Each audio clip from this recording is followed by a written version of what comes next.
today, I was able to put it together and show myself, and I think anyone who's paying attention, anyone who looks at that file, anyone who understands the history of Gold Hill, so show them it's like, game's on.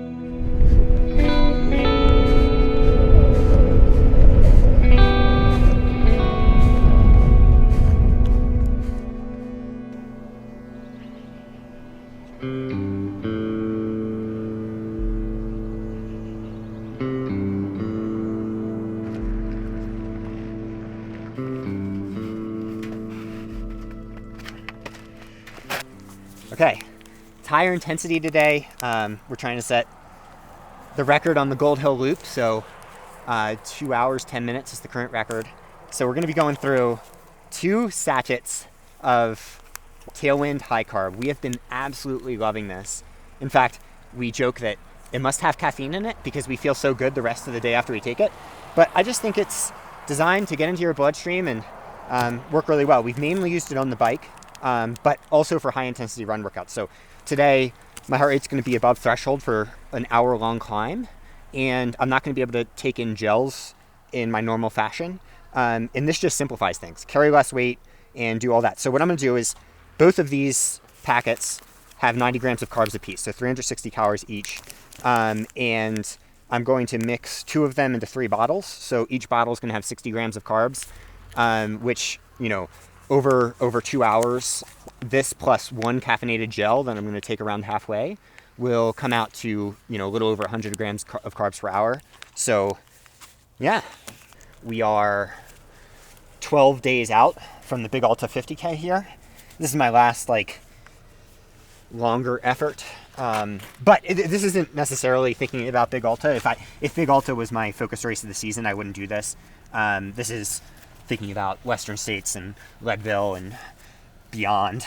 Kind of a little check-in style effort to see where things are at. All right, today's nerves. I think probably the first time you guys have seen full nerves, which is one of the reasons I wanted to do this.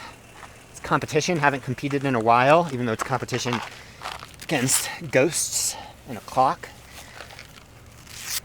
Gonna be wearing my Nike Alpha Flies for this, even though it has a lot of vert and dirt, which comes with risks, as evidenced by, let's see that rock in the, so probably collect a few rocks on the way down. We've shown you Gold Hill before, episode 3, the route that makes champions. I have gone up Gold Hill hard once, and I was about 107.40, and on that video you saw where I didn't go hard, the whole time, I mean, a couple parts of it were hard, I did 107.50. So clearly the fitness is there to go faster than I did 6 years ago, or 7 years ago when I was 29. The current record is 105 something, 105 high, 105.40, by a very fast runner. This is who's who on this list of top times of the best runners, best trail runners who have ever lived. So, you know, not something I take lightly. The big uncertainty today is the wind. So it was on the National Weather Service site, and the wind looks like it could be a pretty stiff headwind at the top. If so, you know, thank you for Mother Nature for the challenge, but it's interesting to approach this effort when we're down here. It's a little more shielded.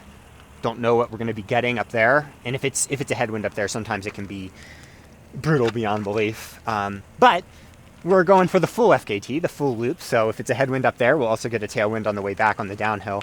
And the full time is the actual time we're going for, which is 2 hours, 10 minutes, 34. I have splits written on the up, but I'm actually quite confident that, you know, I could get the full loop, even if it's windy, because, you know, the full loop, I can open up my stride, use the speed a little bit, but the splits on the uphill and different landmarks. When I get to that middle one, 2818, this Bald Mountain, and if I'm ahead or around there at that point, I will probably give it gas to try to get the full segment, even if it's windy. If I'm behind, I'll probably still go for it. You guys have learned about me, but we'll see. Okay, go do the warm-up and the actual warm-up, and see you soon.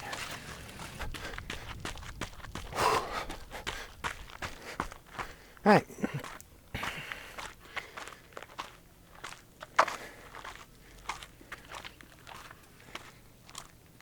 I'm going to destroy it.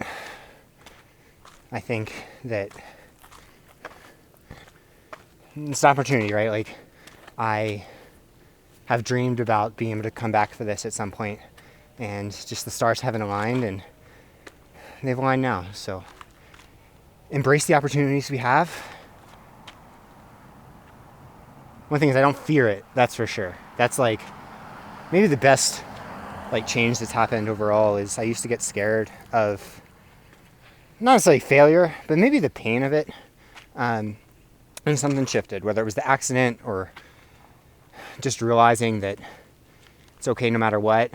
But mainly I think it's just parenting, you know, like we were up 2 times in the middle of the night last night with Ollie, who's the best kid, and it's just a hefty dose of like grounding that like I can't wait to go back to him and see his little smile. He's really starting to smile now, and I'll be thinking about that smile on the way up, thinking about how great of a mom Megan is, how fun Leo is right now. He's obsessed with the playground, and he's just like, Leo fast, Leo fast, Leo fast, every time he runs around it. So David fast, David fast, David fast, let's do it. Here we go, David. One.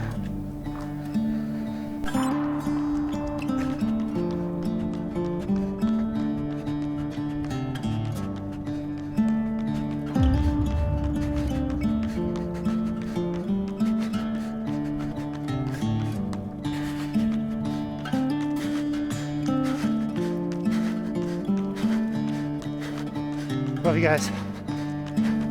30 seconds.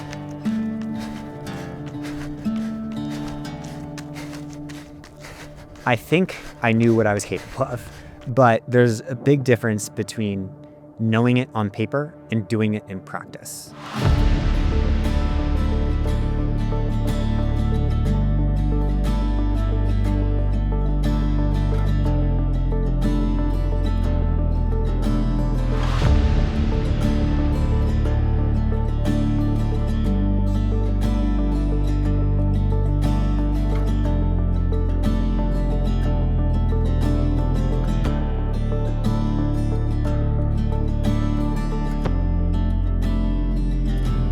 I knew that to get that time against some of the best athletes who have ever done it, I was going to have to go to really difficult places, to the pain cave in ways that are different than an interval even. When you're going 1 hour hard, which is what the climb was, or so, there's nowhere to hide.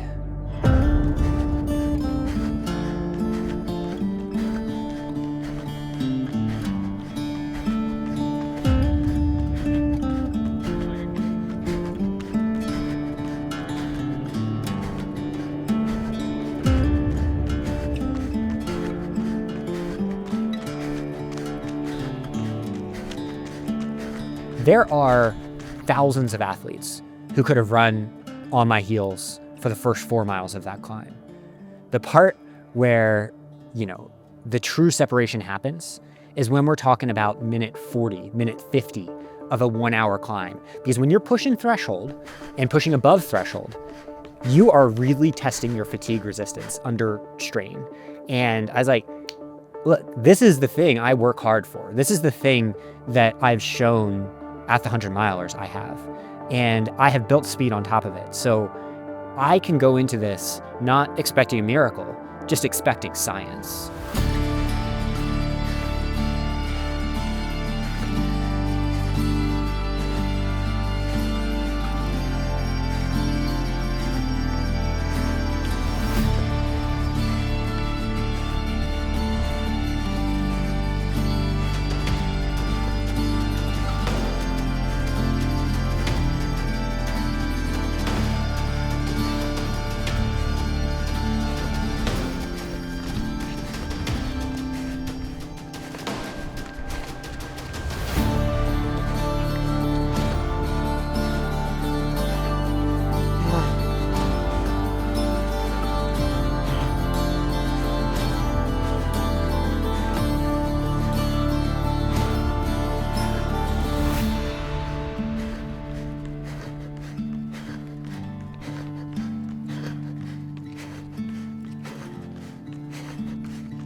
Let's go.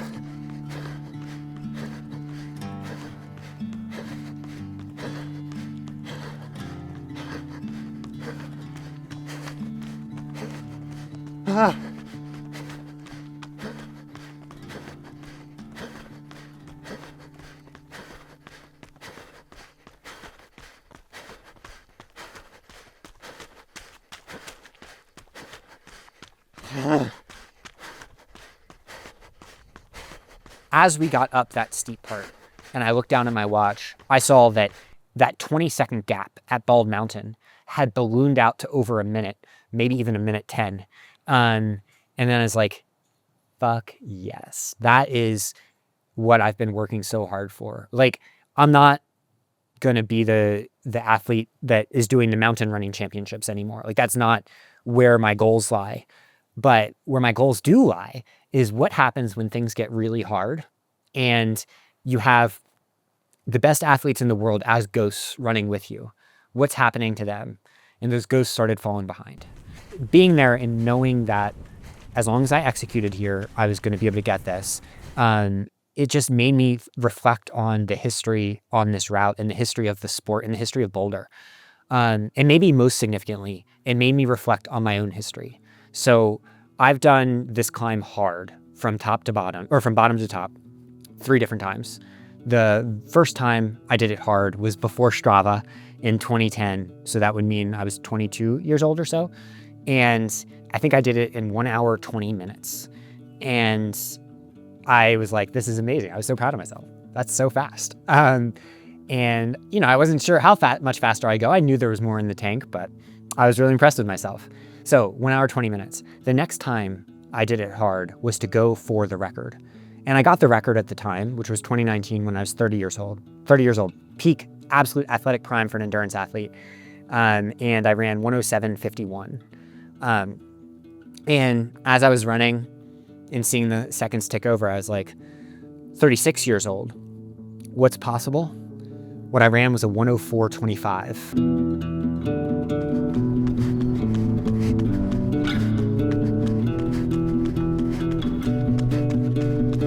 Got it. Love you.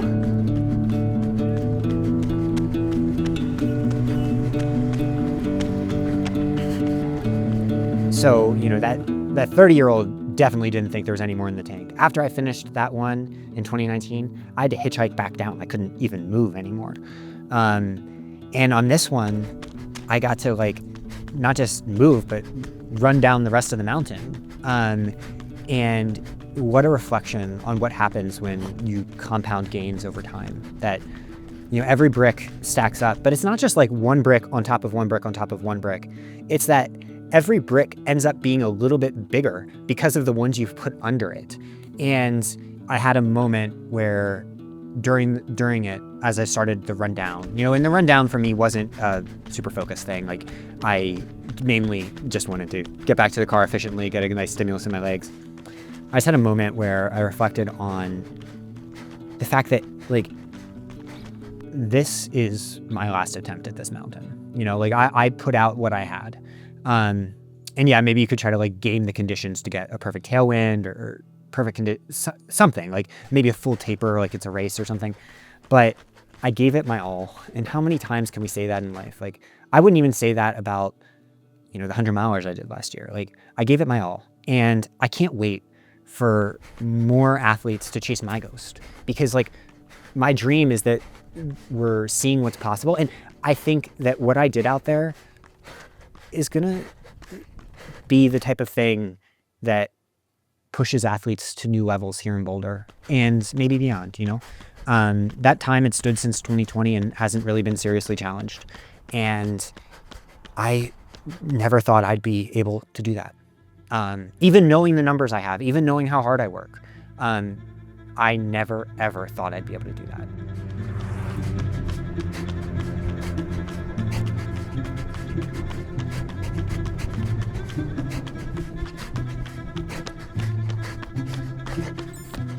Ah!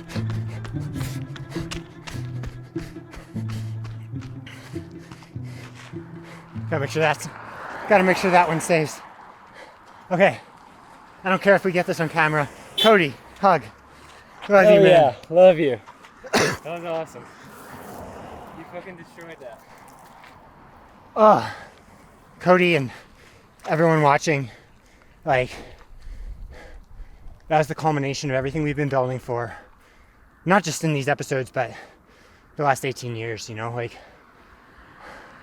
the climb. I mean, a 1 hour climb is about as real as it gets when it comes to trail runner fitness. And when we started in episode 1, I said that I wanted to get fast and wanted to get here. So that's because, what have we had? 5 or 6 episodes where you guys have helped me reach places that I didn't know was possible, and talk about things in a way that helped me process on the run. Like, I wanted to quit at 10 minutes and 15 minutes and 20 minutes, and I left foot, right footed my way to at least a little slice of history here in Boulder. And I love you guys. Thank you for being there, and thank you for making something that seemed truly impossible not just possible, but absolutely a freaking blast. Love you.